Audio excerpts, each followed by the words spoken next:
গাজীপুরে জয়দেবপুর স্টেশনে দাঁড়িয়ে থাকা তেলবাহী ট্রেনকে ধাক্কা দিয়েছে যাত্রীবাহী ট্রেন। সকালে দক্ষিণ আউটার সিগন্যালে এই ঘটনা ঘটে। এতে তেলবাহী ট্রেনের 5টি ও কমিউটার ট্রেনের 6 বগি লাইনচ্যুত হয়।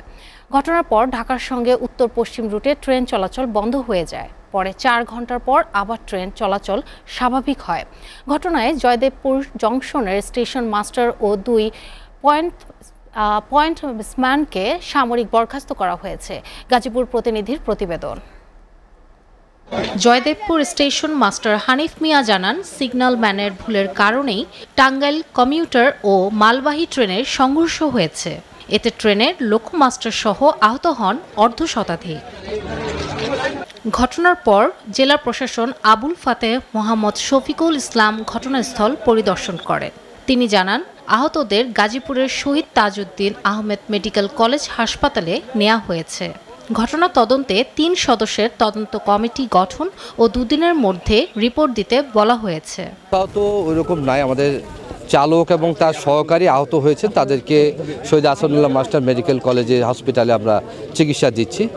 আর ট্রেনের দুর্ঘটনার কারণ হিসেবে আমরা প্রাথমিকভাবে ধারণা করছি যে একটি লাইনে সিগন্যালের ভুলের কারণে 2টি ট্রেন একসাথে প্রবেশ করে ফেলে। একটি আগে থেকে অবস্থান করছিল, আরেকটি ট্রেন প্রবেশ করে। তো এটি টেকনিক্যাল ফল্ট নাকি কোনো গাফিলতি যারা দায়িত্বে ছিলেন, এটা আমরা তদন্ত করার জন্য 3 সদস্য বিশিষ্ট তদন্ত কমিটি গঠন করেছি। ঘটনাস্থলে ফায়ার সার্ভিসের সদস্যরা উদ্ধার তৎপরতা চালাচ্ছেন।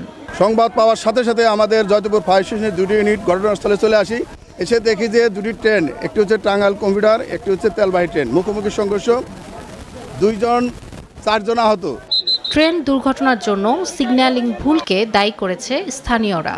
শব্দ শোনার পর আমরা সবাই দৌড়ে আসার পর দেখি কি 2টা ট্রেন মুখোমুখি সংঘর্ষ হয়েছে। সংঘর্ষ হওয়ার কারণটা ছিল হয়তো বা লাইনচ্যুত কোনো একটা সমস্যা ছিল। এই ট্রেনটি ডিরেক্ট হলো জয়দেবপুর স্টেশনের 4 নম্বর লাইনে ঢোকার কথা এবং টাঙ্গাইল কমিউটার ট্রেনটি 2 নম্বর অর্থাৎ ডাউন লাইন দিয়ে চলে যাওয়ার কথা। সেক্ষেত্রে এটা না হয়ে ট্রেনটি মুখোমুখি সংঘর্ষ হয়েছে। বিকট একটা শব্দ শুনে বাসাতে বের হয়ে দিই যে এরকম অবস্থা, 2টা গাড়ি মুখোমুখি সংঘর্ষ। তো আমরা দৌড়ায় আসছি, আসার পরে 2টা ইঞ্জিন থেকে আমরা 3 জন লোককে বার করছি। এই ঘটনায় রেলওয়ে কর্তৃপক্ষ 5 সদস্যের তদন্ত কমিটি গঠন করেছে। ঘটনার পর স্টেশনের 3 কর্মচারীকে সাময়িক বরখাস্ত করা হয়েছে। STV news desk. Design, elegance, beauty. Sir pack করে দিব স্যার। হ্যাঁ, এতটুকুতেই হবে। সেরা পণ্য সবার জন্য।